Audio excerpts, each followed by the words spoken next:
Seringkali kita lupa, saudara. Dan ada begitu banyak orang Kristen yang hidup di bawah kutuk. Di bawah kutuk, tapi mereka tuh enggak sadar. Setiap minggu ke gereja, dengar firman. Tetapi dia hidup tidak mengandalkan Tuhan. Dia hidup pakai akalnya sendiri. Saudara berbisnis, saudara urus sendiri. Saudara tidak pernah melibatkan Tuhan. Di dalam hidupmu engkau suka-sukamu sendiri. Dalam menggunakan uangmu engkau suka-sukamu sendiri. Terlalu banyak orang Kristen yang sering kali tidak sungguh-sungguh mengerti kebenaran firman Tuhan. Dan mereka hidup di bawah kutuk, saudara. Alkitab dengan jelas berkata, di sini kita terkutuk kalau kita ini mengandalkan manusia. Contoh, waktu gak punya duit. Saudara berdoa dulu, atau saudara langsung mikir, ini saudara siapa yang bisa tolong saya ya? Pinjam dulu duit sama si A, si B, si C. Terkutuk loh engkau, terkutuk. Waktu engkau mengalami masalah dalam keuangan, saudara cari Tuhan, atau engkau pergi ke penggadean menyelesaikan masalah tanpa masalah. Yang hafal ini pasti member. Sudah tidak diragukan lagi. Ya, menyelesaikan masalah tanpa masalah. Emang ada menyelesaikan masalah tanpa masalah? Hanya di dalam Tuhan Yesus yang begitu. Yang lain tetap lebih timbul masalah. Tapi jujur, terutama bapak-bapak nih, ya. Ketika kita ada masalah, nomor satu yang kita cari Tuhan atau manusia. Enggak usah angkat tangan. Di dalam dirimu sendiri saya jawab. Iya saya tuh Bu. Saya nih kalau ada masalah, saya cari orang. Saya dan suami ikut Tuhan, saudara. Kami ini ikut Tuhan susah terus. Susah terus. Ya, dalam arti keuangan kami pas-pasan. Ya, mungkin hanya saya kali pendeta yang berani bersaksi. Saya pernah dikejar debt collector. Ada di sini yang pernah dikejar debt collector? Nggak usah angkat tangan. Nanti Anda malu. Ya, saya dikejar debt collector.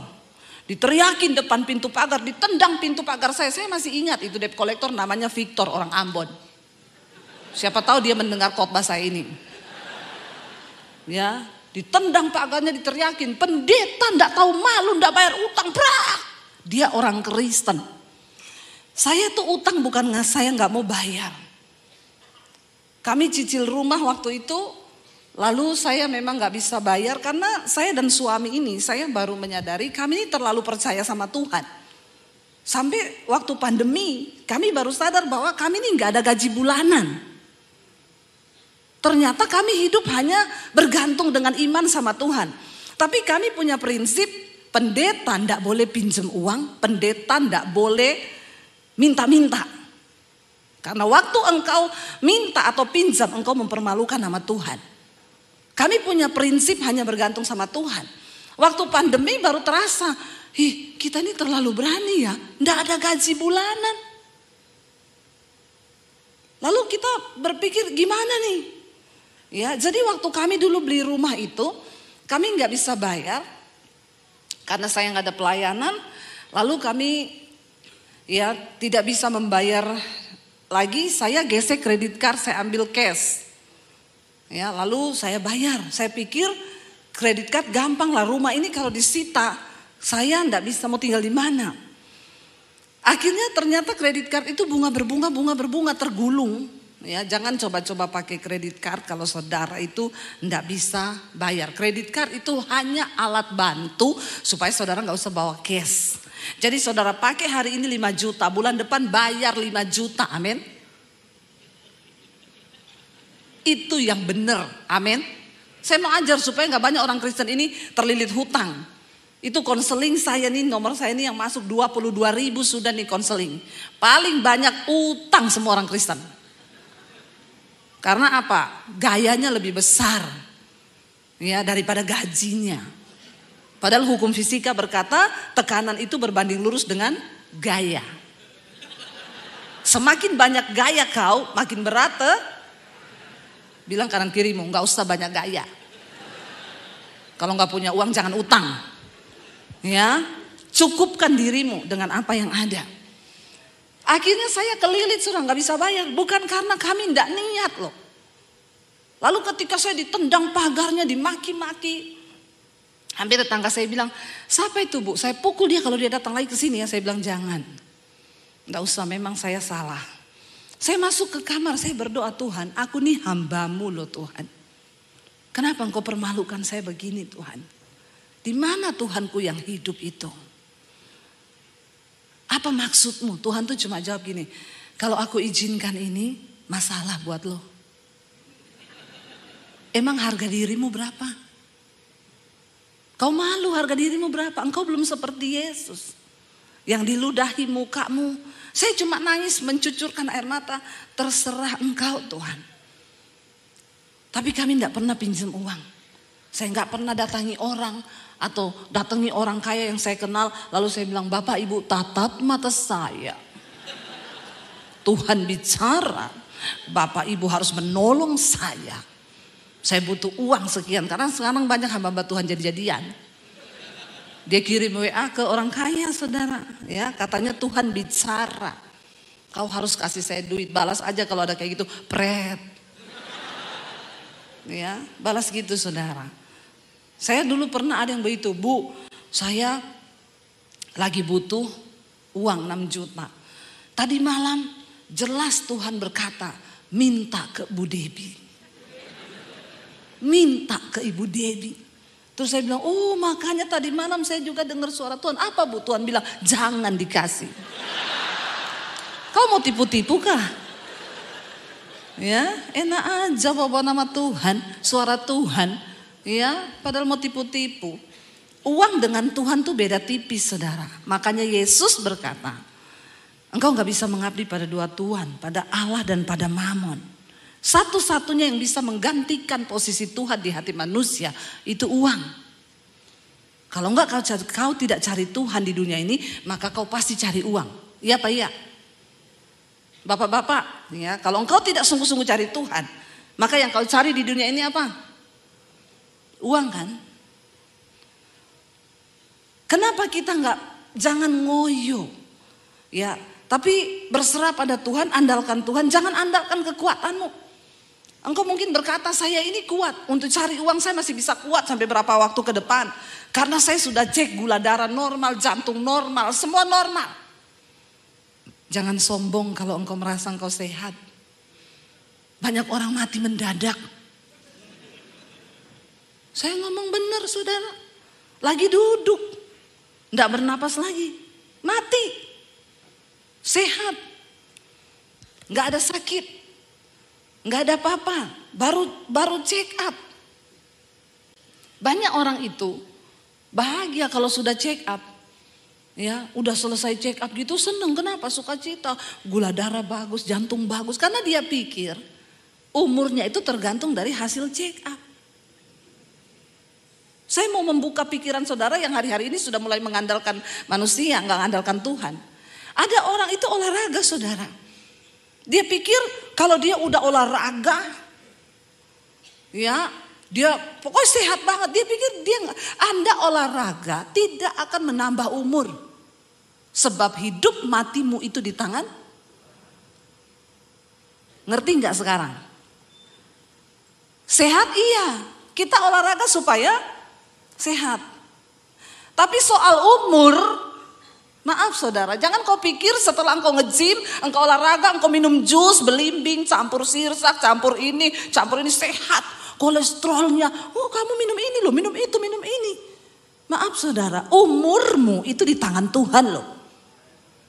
Mau sehebat apapun engkau olahraga, engkau jaga makanan. Kita ini olahraga jaga makan, saya ini sekarang jaga makan. Bukan untuk umur panjang.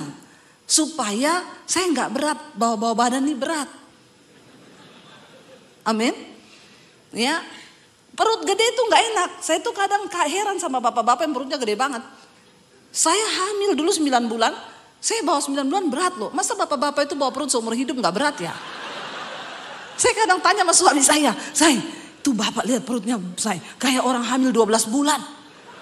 Gede banget, itu dia nggak capek ya. Saya aja dulu hamil 9 bulan. Itu bawa itu cependang lahir, dan berat ini, pergumulan ini selesai.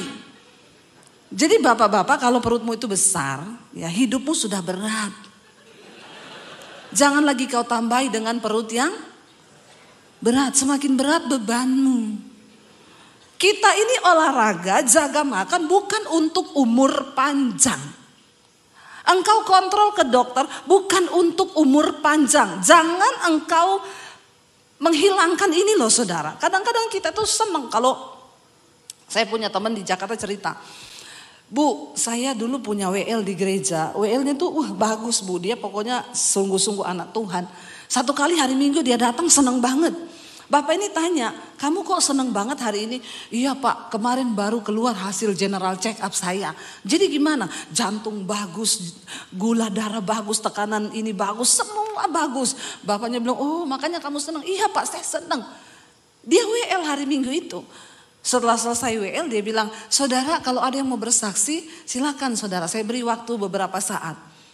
Karena gak ada yang bersaksi dia naik lagi. Dia bilang mari kita angkat lagu ini sebelum dengar firman. Tiba-tiba dia jatuh di mimbar. Mati hari itu saudara. Saking kesenangan. Tapi enak tuh matinya. Enak enggak? Enak loh. Enggak sakit, enggak bikin orang rempong. Malah mati lagi sehat-sehatnya loh. Amin. Kenapa saudara tertawa? Saya ini serius loh. Serius, ini kisah nyata. Yang saya dengar jemaat cerita, bener bu, itu bener banget yang ibu khotbahin itu bener. Saya ingat bu, ada bu WL saya itu bener. Terus bapak itu ngomong, mungkin karena gak ada yang bersaksi ya bu ya. Kalau ada yang bersaksi mungkin yang bersaksi itu yang mati. Saya bilang enggak lah ya, itu malaikat gak pernah salah sasaran. Ditugaskan ambil yang ini, gak mungkin dia ambil yang itu. Loh saudara, makanya Alkitab bilang jangan engkau menggeserkan imanmu kepada sesuatu yang fana. Duitmu di rekening mungkin hari ini ada puluhan miliar. Tapi apakah uang itu menjamin kebahagiaanmu? Enggak loh, banyak orang itu punya banyak duit. Tapi hidupnya gak pernah berhenti, serakah, rakus. Semua mau dimakan. Nggak ada puas-puasnya loh. Loh kebahagiaan itu bukan terletak dari apa yang kita punya banyak. Tapi kebahagiaan itu terletak waktu engkau mampu mensyukuri apa yang kau miliki. Dan itu nggak bisa diganti dengan apapun. Karena saya sudah banyak ketemu orang yang punya banyak duit. Orang-orang kaya saudara, tapi konseling sama saya. Saya pulang ngomong ke suami saya lebih bahagia kita loh. Iya saudara. Kadang-kadang saya ketemu orang kaya itu ya, senyum aja susah, orang kaya itu susah. Ya kalau senyum, shalom pak. Dia takut wibawanya jatuh. Kalau senyum lepas tuh takut wibawanya jatuh. Padahal susah amat sih jatuh tinggal pungut lagi ya. Ngapain sih sampai senyum aja takut gitu ya. Dia senyum. Beda sama saudara lihat tukang ojek di pangkalan ojek. Ketawa mulutnya lebar semua terbuka. Sampai laler bisa masuk loh. Kenapa? Bahagia itu nggak dinilai dari depositmu, dari apapun yang kau miliki. Ketika engkau diberkati Tuhan, nih saudara kita lihat ya. Waduh ini padahal khotbah saya masih lama ya, tapi ini waktunya sudah mau habis. Saudara, keadaan orang yang terkutuk itu seperti apa? Kita lihat ayat yang ke-6 berkata di sana.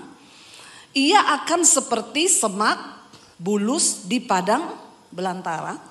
Ia tidak akan mengalami datangnya keadaan baik. Kaya loh, kaya. Tapi gak bisa bersyukur. Kaya, tapi gak bisa bersyukur. Saya ketemu banyak orang kaya saudara. Pusing dia. Bu saya tuh pusing bu. Ini proyek saya ketahan bu. Saya ini pusing sampai istri saya marah-marahin. Anak saya marah-marahin. Ini saya hari-hari ini gak bisa tidur. Jantung saya berdegap-degup. Saya bilang pak saldo rekeningmu berapa? Berapa pak saldomu pak? Ya saldonya masih puluhan miliar bu. Tapi kenapa kau hidup seperti orang miskin yang saldomu tuh tinggal 100.000? Pak kau belajar dari tukang ojek pak yang hidupnya lebih bahagia daripada kau yang saldomu puluhan miliar. Bodoh kau pak saya bilang. Bodoh nggak? Itu Alkitab bilang orang terkutuk itu bukan orang miskin, saudara. Walaupun dia miskin, dia bisa bersyukur, dia bisa bersuka cita, dia diberkati. Amin. Jangan engkau mengkonotasikan miskin itu terkutuk, kaya itu diberkati. No. Karena banyak orang kaya gak bisa bersyukur hari-hari ini. Saya bilang ironis ya Pak. Engkau pusing dengan proyekmu yang sekian ratus miliar. Saldomu di rekening masih ada puluhan miliar.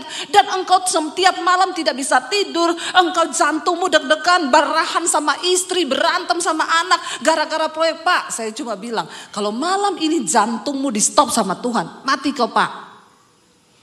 Jangan coba konseling sama saya. Kalau Anda tidak mentalnya siap. Loh kita harus bicara jujur. Baru dia matanya terbuka. Iya juga ya Bu Debbie ya. Iya loh saya pikir-pikir benar. Benar yang saya ngomong ini benar Pak. Bapak gak usah meragukan saya. Yang saya ngomong ini Alkitab. Ya, soalnya saya selama ini ketemu pendeta itu ngomongnya manis-manis. Nah, kau ketemu saya bukan pendeta saya. YouTuber. Haleluya. Memang kalau pendeta harus, gembala itu harus. Karena kalau dia kasar begini, lari semua tuh jemaat. Jemaat sekarang ini kan mentalnya kerupuk semua. Apa dikit lari, pendeta ngomong begini lari, pindah gereja. Lu pikir di gereja lain lebih enak? Sama saja, namanya masih manusia. Saudara di sini tuh diproses, katakan.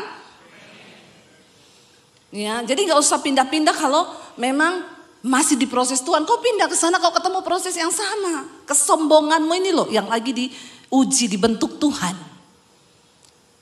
Dia itu seperti semak bulus dikatakan di padang belantara. Ia tidak akan mengalami datangnya keadaan baik. Ia akan tinggal di tanah angus, di padang gurun, di negeri padan asing yang tidak berpenduduk. Orang terkutuk itu dia berada di keramaian, tapi dia merasa dia sendirian. Banyak orang yang seperti itu kan. Banyak di rumah udah gak bisa tersenyum, gak bisa sukacita sama anak sama istri. Saya bilang ke pengusaha itu Pak, dia bilang ini Bu Debbie lagi di mana? Saya lagi keliling Jawa Tengah. Saya mampir di Semarang, nginep di Jogja, saya ke Solo, saya ke Surabaya. Sama suami Bu, iya kami sambil pacaran. Terus dia bilang enak banget ya Bu ya. Kenapa Pak? Saya di mobil sama istri tiap hari berantem. Pak, lebih kaya kau atau saya Pak? Ya lebih kaya saya, mobilnya aja 7M. Tapi di mobil berantem. Ini yang dinamakan, dia itu semak duri di padang belantara. Tidak pernah mengalami datangnya keadaan baik. Boleh mobilmu 7M, 12M, MMM, ember. Tapi itu gak akan menjamin kebahagiaanmu. Apalagi hatimu menjauh dari Tuhan. Ya saya bilang Bapak bodoh, Bapak rugi Pak. Ya saya sama suami kami pelayanan Pak. Ya saya mampir lihat sekolah Alkitab saya di Bandungan. Kami lihat apa yang bisa Tuhan kerjakan. Kami melihat saldo saya gak sebanyak Bapak. Tapi saya gak mau diperbudak iblis. Saya nggak mau diperbudak. Hidup kita berapa lama sih Bapak Ibu? Kita nih kaya ya, kaya aja. Saudara mau sekaya apapun, engkau cuma bisa makan sehari 3 kali. Mau sekaya apapun, engkau bisa makan 1 kali makan 4 piring bumbu. Bisa? Saya mau tanya nih sama orang-orang kaya di sini. Sekarang ini keadaan terbalik-balik kan? Saya sama suami dulu kita nih mau beli Starbucks nggak bisa, bukan karena diet. Karena enggak punya duit. Iya, mau pengen banget beli Starbucks. Tapi enggak ada duit. Sekarang pengen beli Starbucks. Enggak bisa juga, kenapa? Diet. Mumet enggak hidup ini? Mumet? Pusing enggak? Kalau kita bayangkan hidup. Ya, bayangkan loh, kita mampir drive thru aja di Starbucks yuk. Beli 1 roti sama kopi susunya yuk. Suami saya bilang gak boleh makan tepung loh. Terus itu susu ada gulanya juga loh. Nanti kita percuma ini. Terus saya bilang, hidup ini untuk apa ya? Tak tanya, hidup ini untuk apa? Kita dulu mau beli Starbucks gak bisa. Bukan karena diet tapi karena enggak punya uang. Nah sekarang kita bisa beli loh, tetap enggak bisa karena mau diet. Konyol enggak? Puyeng enggak hidup ini saudara? Makanya saya bilang orang itu mau sekaya apapun, ya dulu pengen beli tas LV, enggak mungkin bisa karena saldo saya aja minta maaf terus. Tiap ke rekening mau ngambil 1 juta, maaf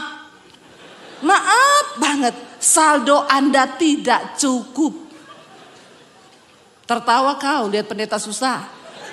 Bukannya dibilang kasihan ya Bu Debbie, kasihan. Sekarang saya bisa beli loh, bukan sombong, tapi agak angkuh sih. Karena diberkati Tuhan.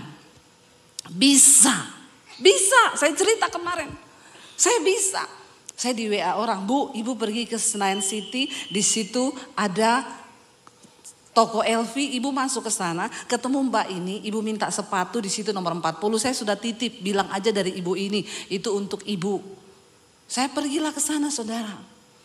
Mau masuk itu antri panjang ya. Panjang. Saya datang, security-nya nanya, ada perlu apa Bu? Saya dilihatin dari atas sampai bawah. Kayaknya mencurigakan orang ini masuk. Nggak pakai merek sama sekali, datang ke LV. Di situ kan yang datang udah tasnya memang semua bermerek, sepatunya bermerek, semua bermerek. Lah saya datang di situ, dilihatin security, dicurigai. Kadang-kadang security itu sombong juga. Saya bilang, emang lu bisa beli? Biasa aja keles. Jangan memandang orang sebelah mata. Ya, kita harus belajar menghormati, menghargai semua orang.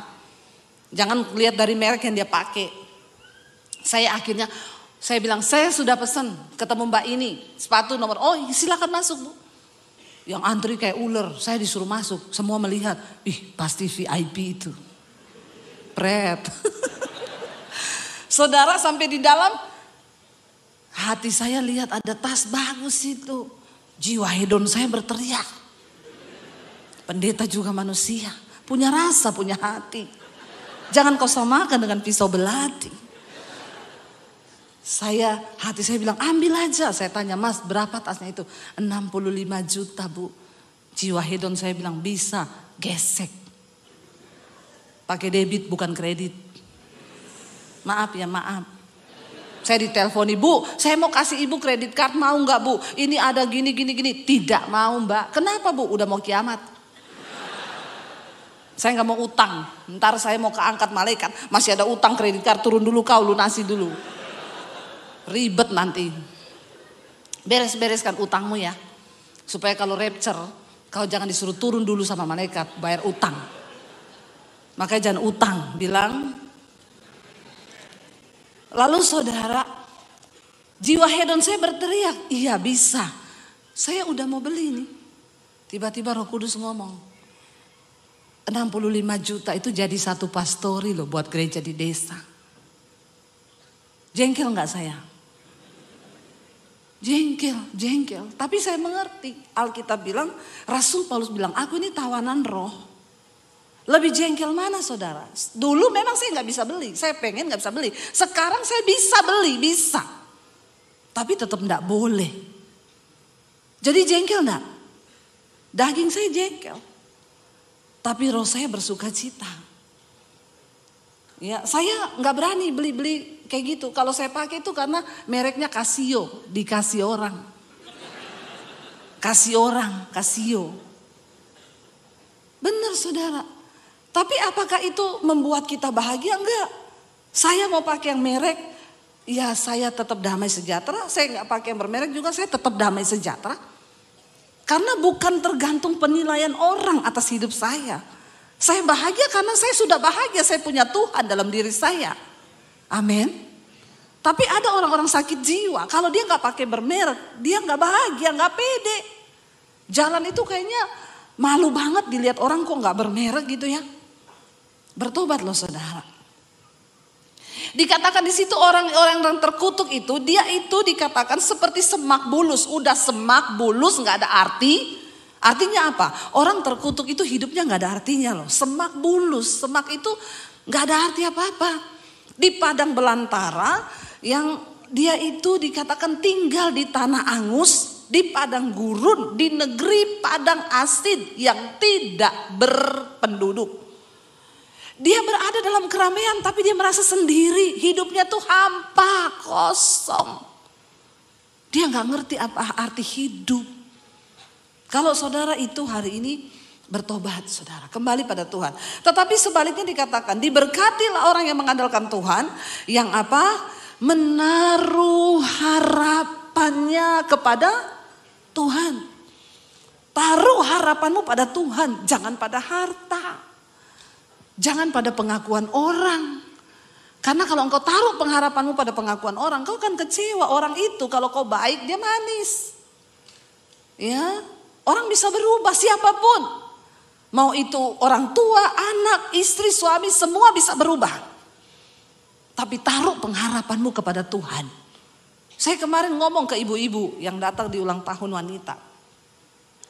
Jangan mencintai suamimu lebih daripada engkau mencintai Tuhan. Karena banyak ibu-ibu yang, Bu, suami saya selingkuh, saya mau bunuh diri. Saya bilang, ibu kenapa bodoh? Yang enak suamimu selingkuh, kau yang mati binasa masuk neraka. Jangan terlalu bucin, Bu. Taruh harapanmu pada Tuhan, taruh cintamu kepada Tuhan. Kalaupun suamimu selingkuh, ya doakan saja dia, Tuhan hajar dia dengan caramu.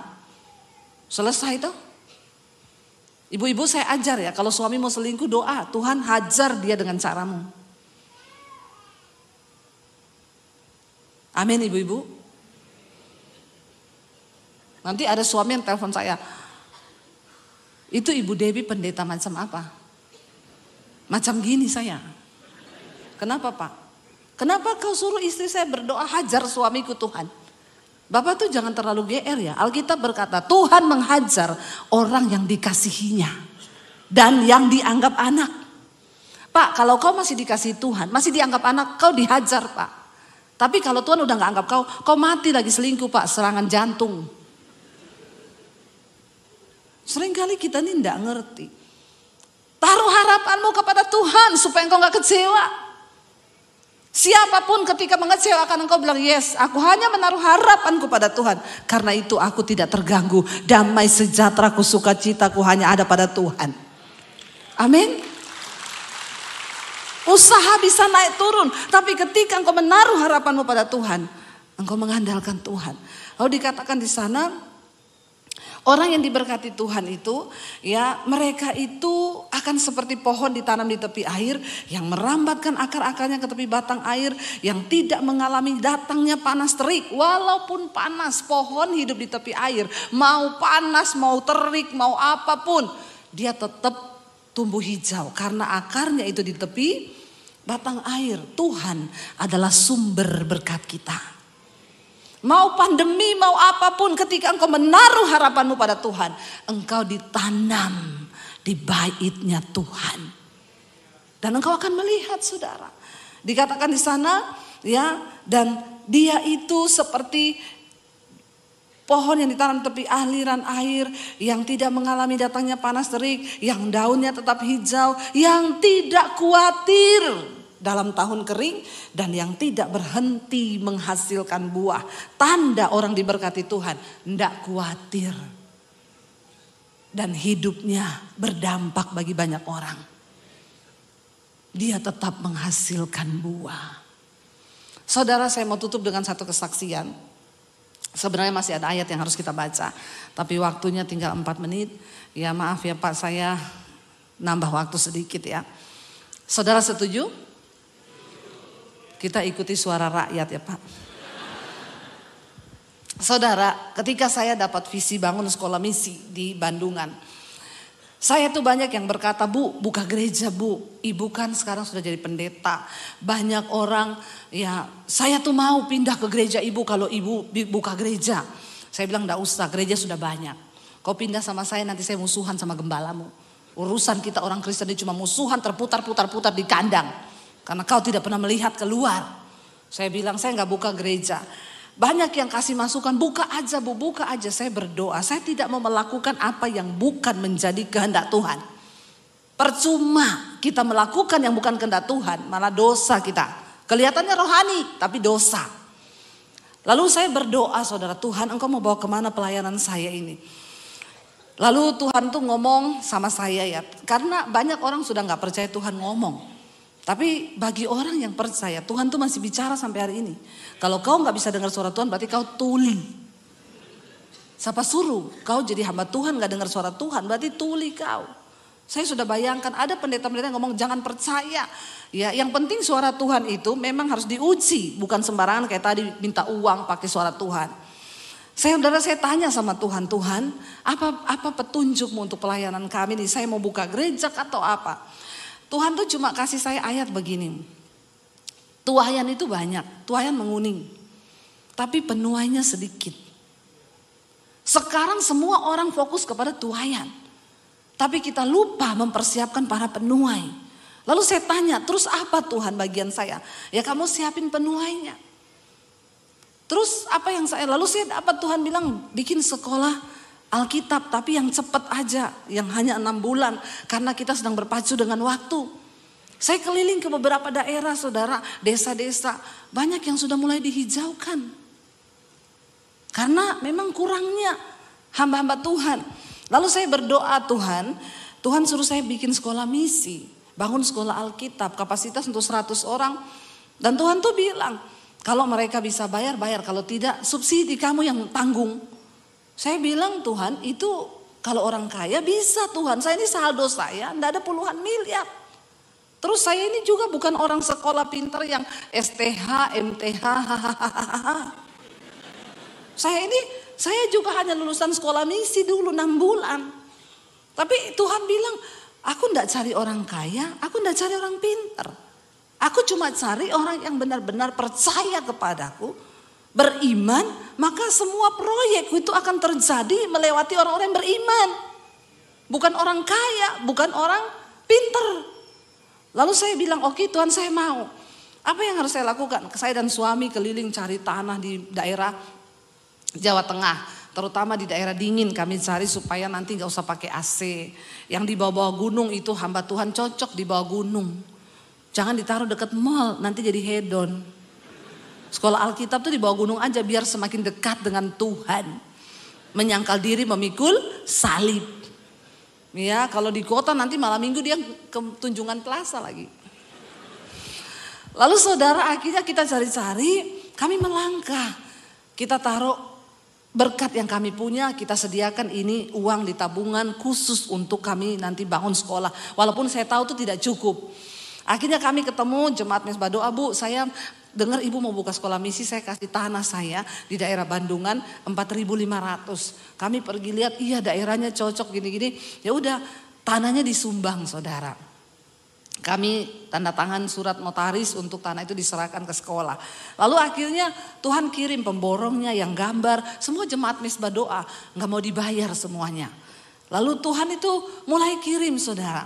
Ya, saya mulai lihat ketika pertama kali berjalan saya transfer uang tuh dengan acara, dengan hal yang luar biasa Tuhan. Luar biasa. Tadinya sekolah itu akan diresmikan bulan Agustus lalu, tapi karena masih ada beberapa yang belum selesai, nanti Desember ini saudara sudah selesai. Dan saya melihat ketika itu, tadinya saya bilang sama suami gini, ini nanti kan sudah pasti uang kita nggak cukup dengan proposal yang masuk. Jadi gini, kita taruh aja di YouTube. Buat saudara yang tergerak menyumbang, saudara silakan sumbang ke rekening ini, tayangkan di layar YouTube aja. Ya, yang nonton Mesbah Doa saya, Mesbah Syukur itu kalau pagi itu hampir 100.000. Bayangkan kalau satu orang ngasih 50.000 saja. Otak manusia jalan toh. Hitung-hitungan kalkulator manusia kan. Saya bilang, iyalah kita taruh aja begitu, kan untuk pembangunan. Waktu kami mau melakukan itu, Tuhan tuh tegur saya. Kalau kamu melakukan itu, berarti kamu itu tidak mengandalkan aku. Dan aku akan lepas tangan. Silakan kau lanjutkan dengan kekuatanmu. Lalu saya bilang sama suami saya, jangan Tuhan tegur saya. Jangan kita andalkan manusia. Dan kita tidak akan pernah umumin buka proposal, cari dana, WA siapa-siapa. No, kita hanya berharap Tuhan. Saya melihat Tuhan saudara. Keramik disumbang, cat disumbang. Ini semua disumbang. Saya gak pernah ngomong loh.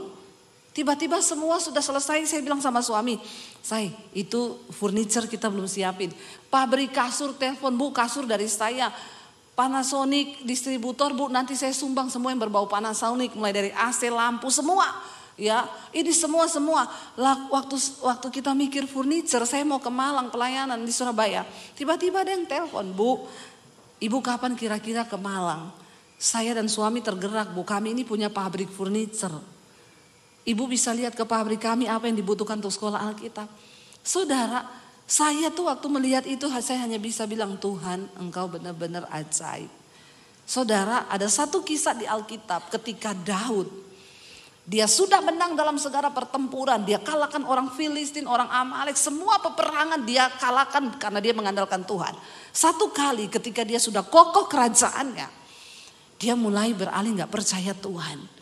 Lalu dia suruh panglimanya untuk menghitung jumlah dari bangsa Israel. Karena dia pengen tahu kekuatan mereka ini berapa. Ketika Daud menghitung, setelah selesai dihitung, Daud menjadi ketakutan. Kenapa? Dia baru sadar, ya ampun, ternyata kekuatan kita ini cuma sedikit. Pemuda yang umur-umur untuk berperang itu hanya sekian. Laki-laki sekian. Yang banyak itu ibu-ibu dan anak-anak. Daud ciut nyalinya dan berkata, "Ya ampun, ternyata kekuatan kita ini tidak seberapa." Dia gemeter, saudara. Lalu Tuhan marah akan hal itu dan Tuhan berkata kepada Daud, "Karena engkau tidak lagi mengandalkan aku. Pilih 3 penyakit, 3 tulah yang akan menimpa engkau. Yang pertama, engkau akan diserang musuh dan akan mati sepersekian dari rakyatmu orang Israel. Yang kedua, ya, engkau akan diserang oleh, pokoknya 2 itu perang. Yang ketiga, penyakit sampar." Daud berkata, "Aku tidak ingin jatuh ke tangan manusia. Aku sudah berdosa karena aku sudah tidak mengandalkan Engkau Tuhan. Tapi aku pilih hukuman itu datang dari tangan Tuhan sendiri, bukan dari tangan musuh atau manusia. Tapi dari tangan Tuhan aku pilih penyakit sampar." Waktu penyakit sampar itu datang, 70.000 orang Israel meninggal. Saudara, Daud pengen tahu seberapa kekuatan yang dia miliki. Kalau hari ini engkau sedang mengukur-ngukur kekuatanmu, engkau tidak lagi mengandalkan Tuhan. Dan ketika kita mulai mengukur, kita sadar, ternyata saya itu tidak ada apa-apanya. Justru hari ini kalau engkau merasa engkau tidak ada apa-apanya, maka engkau bisa berkata itu semua hanya karena anugerah Tuhan.